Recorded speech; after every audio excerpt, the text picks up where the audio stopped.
எந்த அளவுக்கு என்று சொன்னால், ஒரு நபித்தோட ரசூலாண்டவர் அல்லாஹ்வின் தூதரே, இது எனது நிலம், இந்த நிலம் அவர் அவர் வாதிடுறாரு, அதனால என்ன செய்யுங்க, இது சம்பந்தமா விசாரிங்க அப்படி. உங்கள்ட்ட ஆதாரம் இருக்கான்னு கேட்கலாம். ரசூலா என்ற ஆதாரம் இல்லை அப்படின்னு சொன்னால் அவர் சத்தியம் பண்ணணும், இது அல்லாஹ்வின் மீதானா, இது நிலம் தான் சத்தியம் பண்ணணும். உடனே அந்த சஹாபி சொன்னார், இதன் லா யஹ்லிஃப், அல்லாஹ்வின் தூதர் அவர்கிட்ட சத்தியம் பண்ண சொல்றீங்களே, சத்தியம் பண்ணிடுவாங்க, சத்தியம் பண்ணிட்டு பூமியை செஞ்சிருவாங்க, நிலத்தையும் எடுத்துட்டு போயிடுவாங்க இவங்கள்ட்ட போய் நீங்க சத்தியம் பண்ண சொல்றீங்களே அப்படின்னு அந்த சஹாபி கேட்கிறார். புகார்ல வரக்கூடிய செய்தி எப்படி அப்படி அந்த சஹாபி கேட்கிறாரு. அதுக்கு பின்னால்தான் அல்லாஹ் தஆலா குர்ஆன் வசனம் இறக்குறான், யார் அல்லாஹ்வுடைய இந்த ஒப்பந்தங்களை, அல்லாஹ்வுடைய சத்தியங்களை அற்ப கிரயங்களுக்காக விற்கிறார்களோ என்ற சூரத்துல் பக்ராவுடைய வசனத்தை என்ன செய்யறான், அல்லாஹ் தஆலா இறக்குறான்.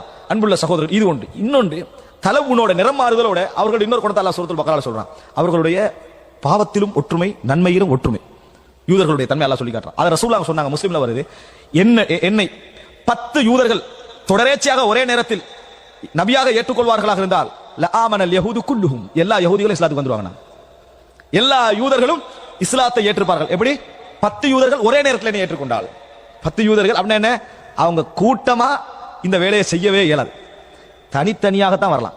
ஒருத்தர் உள்ள மாற்றம் அடைந்து அங்கிருந்து தப்பி ஓடி ரசூலுல்லாஹ் இஸ்லாத்தை ஏற்றுக்கலாம். 10 பேர் கூடி அந்த சமுதாயத்துக்கு மாற்றமா என்ன செய்ய மாட்டாங்க, செய்ய மாட்டாங்க. நாங்க சொன்னோம், அப்படி ஏற்றுக்கொண்டால் எல்லாரும் என்ன செஞ்சுவாங்க, ஏற்றுக்கொண்டு விடுவார்கள். அந்த அத்தனை பண்புகளை இதில் என்ன செய்யலாம், நீங்க காணலாம், முரண்படுவதில்லை. அதனாலதான் அல்லாஹ் தஆலா அதாவது சொல்ற நேரத்தில் 2 மனிதர்களை தவிர மற்ற எல்லாரும் என்ன சொன்னாங்க, இதஹப் அன்த வரப்புக ஃபகாத்திலா இன்னஹா ஹுனா காயிது, நீங்களோட ரப்பு போய் யுத்தம் செய். கடலை தாண்டி போனவரை சொன்ன வசனம், கடலை தாண்டி போய் அப்படியே கண் முன்னால் அற்புதத்தை பார்த்த பின்னால அங்க போய் சொன்ன வசனம் என்ன தெரியுமா, நீங்களும் உங்களோட ரப்பு போய் என்ன செய்யுங்க, யுத்தம் செய்யுங்க, நாங்க இங்கிருந்து பார்த்து கொண்டிருக்கிறோம் அப்படின்னு சொன்னாங்க. அந்த இதுல பார்க்கலாம், நீங்க எல்லா விதமான கோழைத்தனம் உள்ள சமுதாயம் எடுத்து பார்க்கலாம். இவர்கள் கோழைத்தனம் உள்ள சமுதாயம். அதனால சொல்றாங்க, பலஸ்தீனுக்கு போங்கன்னு சொன்ன நேரத்தில் நீங்களே ரப்பும் போய் யுத்தம் செய்யுங்க என்ற சமுதாயம் எப்படி இன்னைக்கு பலஸ்தீனுக்கா போராடுது, போராட முடியாது அப்படின்னு அவர்கள் கோழைகள் அப்படின்னா இப்படி தைரியமான மாதிரி காட்டப்படுவதற்கான காரணம் என்ன? நிச்சயமா அவர்கள் கோழைகள் நம்ம பார்க்கிறோம், அறிகிறோம், சிறுவர்களுக்கு முன்னாலே கோழைகளாக இருக்கக்கூடியவர்கள். ஆனால் இப்படி தைரியமாக இருப்பதற்கான காரணம் என்ன? பின்னணி சர்வதேச சமுதாயத்துடைய அழுத்தம் எல்லாம் என்ன செய்கிறது இருக்கிறது. ஆனா அல்லாஹ் தஆலா சொல்றார், அதாவது அவர்கள் ஒரு நாளும் உங்களோடு யுத்தம் செய்ய மாட்டார்கள், இல்லா ஃபீ குரம் முஹஸ்ஸனத்தின் அவ் மின் வராஇ ஜுதுர், கட்டப்பட்ட கோட்டையாக இருக்கணும் அல்லது பெருந்த செவர் இருக்கணும், அதுக்கு பின்னாடி தான் யுத்தம் செய்வார்கள். அல்லாஹ் தஆலா குர்ஆன்ல சொல்லி காட்டுறான், சுப்ஹானல்லாஹ், லா அன்தும் அஷத்து ரஹபத்தன் ஃபீ சுதூரிஹிம் மினல்லாஹ் ذلك بانهم قوم لا يفقهون, நீங்க தான் அவர்களுக்கு மிகவும் அச்சத்துக்குரிய சமுதாயம், அல்லாஹ்வை விட உங்களை தான் கூட பயப்படுறாங்க அவர்கள் அல்லாஹ்வை விட. ஏன்? அவர்கள் விளக்கம் இல்லாத கூட்டம்.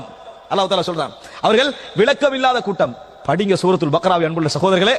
அல்லாஹ் தஆலா இவர்கள் யார் என்பதை நம்ம அங்கங்க நியூஸ் படிக்க வேண்டிய விஷயம் இல்லை, இதை படிச்சோம்னா ஒவ்வொரு செய்தியுடைய முடிவை நம்ம இதான் விளங்கிடுவோம். இதான் இதை பின்னணி அப்படி அழகாக அல்லாஹ் தஆலா இந்த 3 கூட்டங்களை பற்றியும் சொல்லி காட்டுகிறான். அதோடு நாம் அவர்களை போன்று இருக்கக்கூடாது என்கின்ற உபதேசங்களை நிறைய அல்லாஹ் தஆலா என்ன செய்யறான், சொல்லி காட்டுகிறான் என்பதை நாங்கள் பார்க்கலாம். அன்புள்ள சகோதரர்களே, இவனும் அல்லாஹ் எப்ப இறக்குறான்? மதீனாவில்